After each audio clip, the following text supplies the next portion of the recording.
അധ്യായം 83. അൽ മുത്തഫിഫീൻ. അവതരണം മക്കയിൽ. സൂക്തങ്ങൾ 36.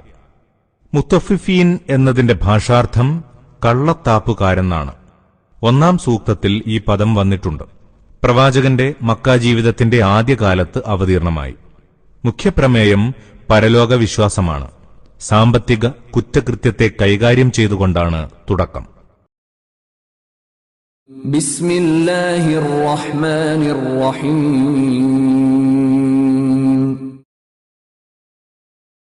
കള്ളത്താപ്പുകാർക്ക് നാശം. അവർ ജനങ്ങളിൽ നിന്ന് അളന്നെടുക്കുമ്പോൾ തികവ് വരുത്തും.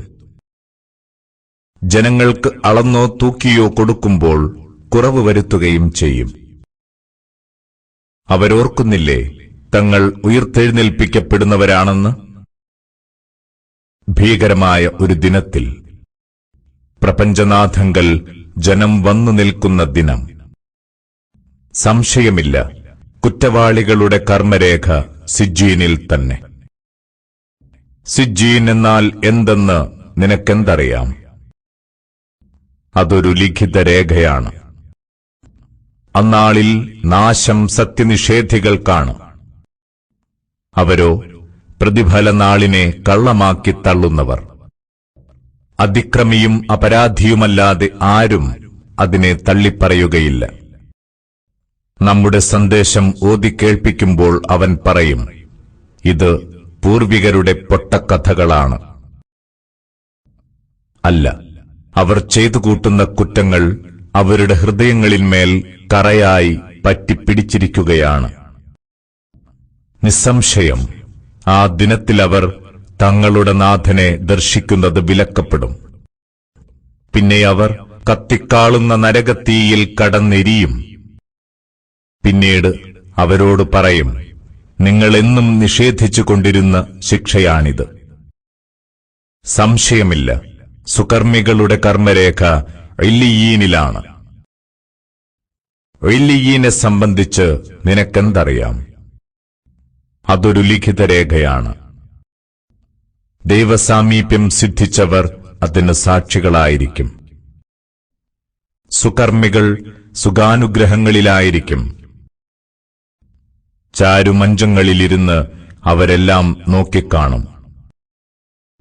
അവരുടെ മുഖങ്ങളിൽ ദിവ്യാനുഗ്രഹങ്ങളുടെ ശോഭ നിനക്ക് കണ്ടറിയാം. അടച്ചു മുദ്രവെച്ച പാത്രങ്ങളിലെ പവിത്രമദ്യം അവർ കുടിപ്പിക്കപ്പെടും. അതിന്റെ മുദ്ര കസ്തൂരി കൊണ്ടായിരിക്കും. മത്സരിക്കുന്നവർ അതിനായി മത്സരിക്കട്ടെ. ആ പാനീയത്തിന്റെ ചേരുവ തസ്നീം ആയിരിക്കും.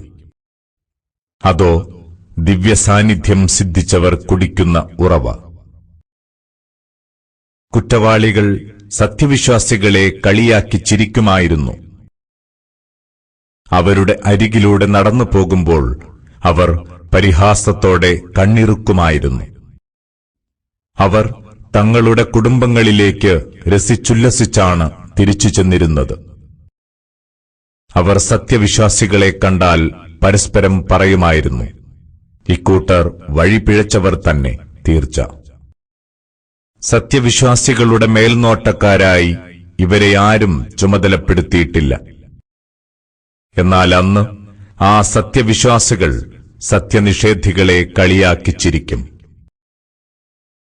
അവർ ചാരുമഞ്ചങ്ങളിലിരുന്ന് ഇവരെ നോക്കിക്കൊണ്ടിരിക്കും. സത്യനിഷേധികൾക്ക് അവർ പ്രവർത്തിച്ചുകൊണ്ടിരുന്നതിന് പ്രതിഫലം കിട്ടിക്കഴിഞ്ഞോ എന്ന്.